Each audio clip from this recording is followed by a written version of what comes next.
மக்களே, big Boss season 9 கண்டஸ்டன்ஸோட updates தான். நிறைய விஷயங்கள் நடந்திருக்கு. ஒரு பக்கம் பார்வதி மற்றும் கமருதீன் இன்டர்வியூவில் ஏகப்பட்ட உருட்டுகளும் இன்னும் திருந்தலை அப்படின்ற ஒரு மொமெண்ட்டுமே நடந்திருக்குது. அதை பற்றியும் நம்ம பார்க்க போகிறோம். அடுத்து பிரஜன் மற்றும் சாண்ட்ராவோட இன்டர்வியூ நடந்தது. திவ்யா மற்றும் திவ்யாவோட ஃபேன்ஸ் மீட்டில் நடந்தது என்ன, அப்புறம் கண்டஸ்டன்ஸோட எல்லாம் அப்டேட்ஸ் என்ன அப்படின்றது எல்லாத்தையும் பார்க்கலாம். வாய்ஸ் கொஞ்சம் இப்படி தான் இருக்கும், அட்ஜஸ்ட் பண்ணிடுங்க. ஏன்னா அது வந்து I was mentally not okay, அந்த சுச்சுவேஷன் தான். ஓகே, அதையும் மீறி நான் வீடியோ பண்ணல, வெளியே போயிட்டு இருந்தேன். அங்கே பண்ண முடியாத சுச்சுவேஷன். இன்றைக்கி வீட்டுக்கு வந்து எல்லா இன்ஃபர்மேஷனும் எனக்கு ஏகப்பட்ட தரப்பு ஓடிட்டுருக்கு. அதை அட்ஜஸ்ட் பண்ணிக்கங்க. எமோஷ்னலாக ஆயிடக்கூடாது அப்படின்ற ஒரு இன்டென்ஷனோட தான் இருக்குது.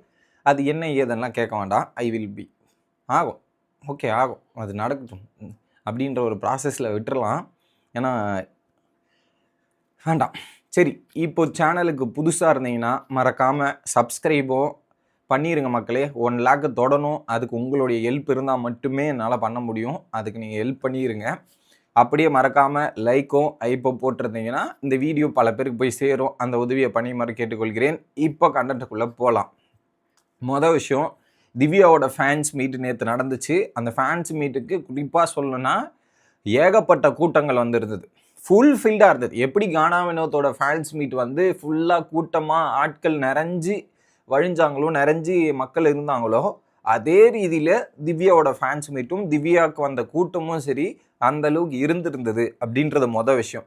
அதை தாண்டி திவ்யாவோட ஃபேன்ஸ் மீட்டில் ஒரு கெஸ்ட்டாக, எப்படி கெஸ்ட்டாக 7ஆம் பொருத்தம் திவ்யாவுக்கும் இவருக்கும் சண்டையாக போயிட்டு இருந்தது பிக் பாஸ் வீட்டில். ஆனால் வெளியே வந்துட்டு அவங்க சண்டை 1 ஆகிட்டு வீட்டுக்குள்ளே போகிறாங்க. அது ஐ மீன் அங்கே ஃபேன்ஸ் மீட்டுக்கு கானா வினோத்தோட என்ட்ரி, அப்படியே அங்கே ஒரு பயங்கரமான வரவேற்பு, கைத்தட்டலாக இருக்கட்டும், கானா வினோத் என்ட்ரின்னும் போது அங்கே வந்தால் சத்தமாக இருக்கட்டும்ன்ற மாதிரி வேற மாதிரி ஒரு வைபை கொடுத்துருக்கு.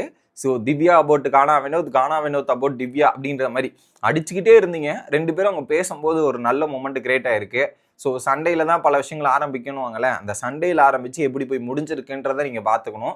சூப்பராக இருக்குது, அந்த ஒரு மொமெண்ட்டே சூப்பராக இருக்குது. கரண்ட் டைட்டில் வின்னர், மக்கள் மனதை வென்ற வின்னர் அப்படின்ற ஆங்கிளில் நீங்கள் பார்க்கலாம். சூப்பர்.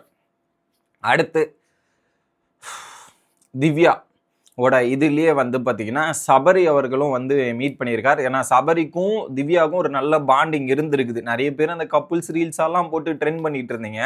அவர் அங்கே வந்து பார்த்தீங்கன்னா ஒரு விதமான கேம்ஸு இந்த மாதிரி நிறைய விஷயங்கள் நடந்திருக்கு போல். சபரி வந்தவொடனே திவ்யாவை பற்றி பல விஷயம் பண்ணிட்டு கண்ணை கட்டிட்டு ஏதோ ஒரு கேம்ஸ்லாம் விளையாடி இருக்காங்க. அந்த கேம்ஸ் என்னன்னு தெரில, ஏதாவது பொருளை கண்டுபிடிக்கிற மாதிரி இருந்திருக்கும் போல். அந்த ஒரு விஷயத்தையுமே நம்ம பார்க்கணும். அது ஒன்று. அடுத்து அபிநயா, நீங்கள் வந்து இன்டர்வியூ பார்த்துருப்பீங்க. ஒரு பாப்புலர் யூடியூப் சேனலில் வந்து பிக் பாஸ் ரிவ்யூ பண்ணுறவங்க தான் பயங்கரமாக பேசுவாங்க. அவங்களும் திவ்யாவோட ஃபேன்ஸ் மீட்டில் கலந்துக்கிட்டு திவ்யாவை பற்றி நிறைய விஷயங்கள் பேசியிருக்காங்க போல். அதுவுமே திவ்யாவுக்கு வந்து ஒரு பயங்கரமான ஒரு எனர்ஜியை கொடுத்துருக்கு அப்படின்றதான் நம்ம கேள்விப்படுறோம். வேற மாதிரி.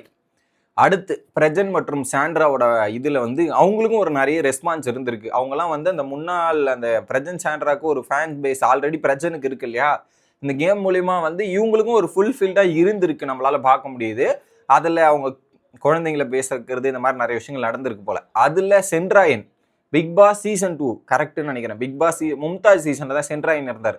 அவரும் வந்து அங்கே நிறைய விஷயங்களை வந்து சொல்லியிருக்கிறார், கருத்து தெரிவிச்சிருக்கார். அதுவும் பார்க்கறதுக்கு கொஞ்சம் நல்லா இருந்துச்சு அப்படின்றதா கேள்விப்படுறோம்.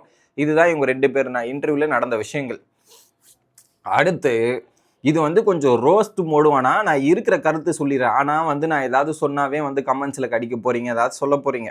ஓகே, இப்போ நான் அதை வந்து அந்த அளவுக்கு ஆஷா போகிற மனநிலையிலையும் நான் இல்லை, சொல்லிடுறேன்.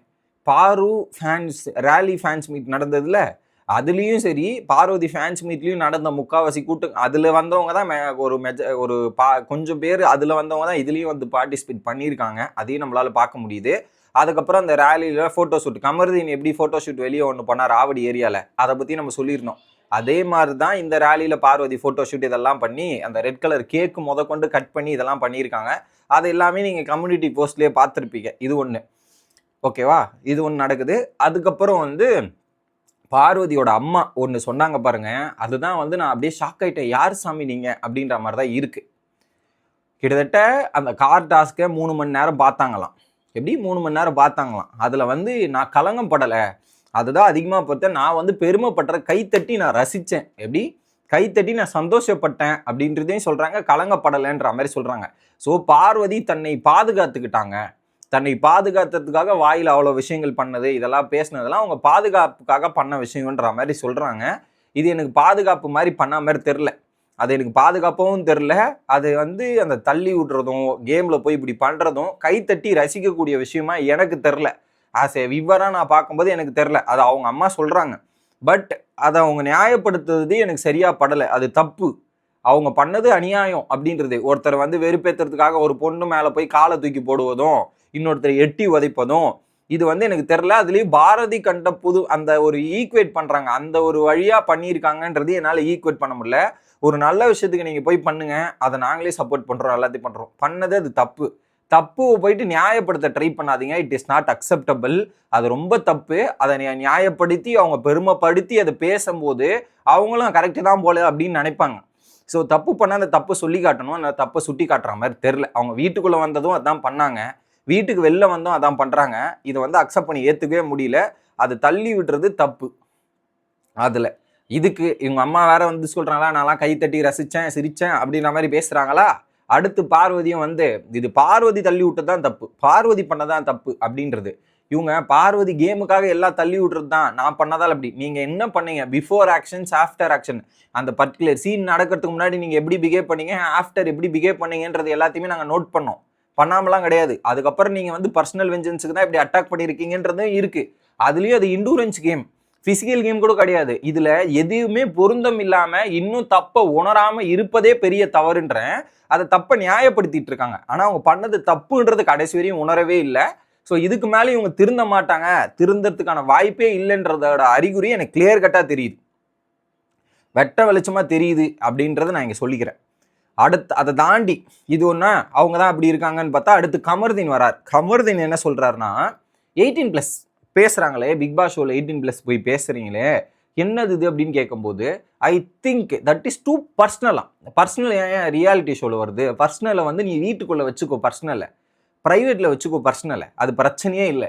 அந்த ஒரு பர்சனலை வீட்டுக்குள்ளே இந்த 24 மணி நேரம் மக்கள் பார்க்குற ஷோவில் வந்து எடுத்துன்னு வந்து வச்சுட்டு பர்சனல் சொல்ல முடியாது. அது 24 மணி நேரமும் அது ரெக்கார்ட் பண்ணிட்டு தான் இருக்குது. அது ஒரு பர்சனலாக இல்லை, அந்த ஷோவை பார்க்குறாங்க மக்கள், அவங்க கேள்வி கேட்க தான் சொல்லுவாங்க. அப்போ நீ அதை தெரியாமல் இருந்திருக்கணும், அதை பண்ணாமல் இருந்திருக்கணும். ஒரு பேசிக் நாலேஜ் இருந்திருக்கணும். இந்த ஷோவில் போய் இப்படி பண்ணுறோமே, வெளியே பார்க்குறோம் எப்படி சொல்லுவான்ற. அக்கா சொல்லும் போது அது கேட்டிருக்கணும். அக்கா சொல்லும் போது கூட அக்காவாது சொக்காவாதுன்ற மாதிரி பண்ணிட்டு அதுக்கப்புறம் வந்து பர்சனல் சொல்லாதீங்க. ஒரு ரியாலிட்டி ஷோ, பப்ளிக் ஷோவில் வந்து அது எப்படி பிஹேவ் பண்ணணும்னா அந்த ஷோவில் வந்து பங்கேற்கலாம்.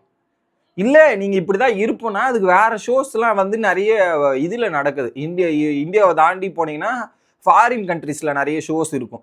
அந்த மாதிரி ஷோஸ் ஒரு சில ஷோஸ் எல்லாம் இருக்குது, நான் இல்லைன்னு சொல்லலை. அந்த மாதிரி ஷோஸில் கூட நீங்கள் போய் பங்கேற்றுக்கலாம். அதில் போய் பங்கேறீங்கன்னா யாரும் கேள்வி கேட்கப்படுறதில்ல. இங்கே வந்து இந்த ஷோவில் பங்கேற்றீங்கன்னா இதெல்லாம் பண்ணீங்கன்னா இதை பார்க்குற ஆடியன்ஸ் இருக்குது, அதுக்கான ஒரு பெரிய கூட்டம் இருக்குது. இதெல்லாம் பார்க்கும்போது அவங்க மனதில் என்ன, சின்ன குழந்தையிலேருந்து எல்லாம் பார்க்கும்போது அவங்க என்ன நினைப்பாங்க, அது ரொம்ப தப்பு. அதை வந்து நீங்கள் திரும்ப நியாயப்படுத்துறதும் இது பண்ணுறதும் எனக்கு சரியே பட்டு வரல.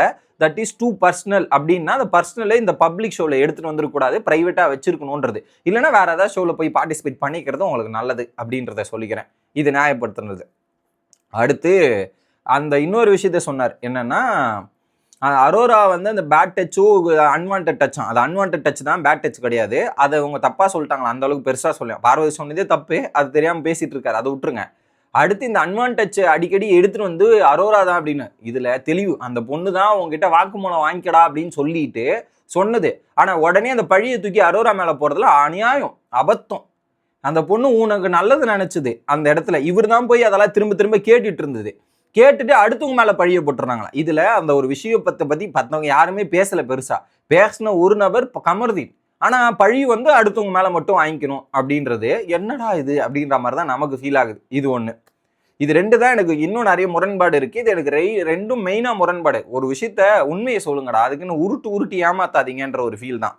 அடுத்து கமருதீன் போயிட்டு வினோத்தோட ஃபேமிலியை மீட் பண்ண ஃபோட்டோஸ்லாம் நீங்கள் கம்யூனிட்டியில் பார்த்துருப்பீங்க. அந்த ஒரு ஃபோட்டோஸாக இருக்கட்டும், சுபி வந்து சாண்டி அண்ட் கவினை மீட் பண்ணது, இதெல்லாம் ஒரு பக்கம் நடந்துட்டு இருக்கு. இன்னைக்கு சாயந்தரம் விக்ரமோட ஃபேன்ஸ் மீட், அதில் என்ன அப்டேட்ஸ் கிடைக்குதுன்றதை நான் பார்த்துட்டு நாளைக்கு வெளியே போகிறேன். நாளைக்கும் உங்கள் திரும்ப ஒரு இது இருக்குது, அதுக்கு போயிட்டு அங்கே டைம் இருந்தால் அப்லோட் பண்ணுறேன், இல்லைனா மறுநாள் தான் என்னால் அப்லோட் பண்ண முடியும்.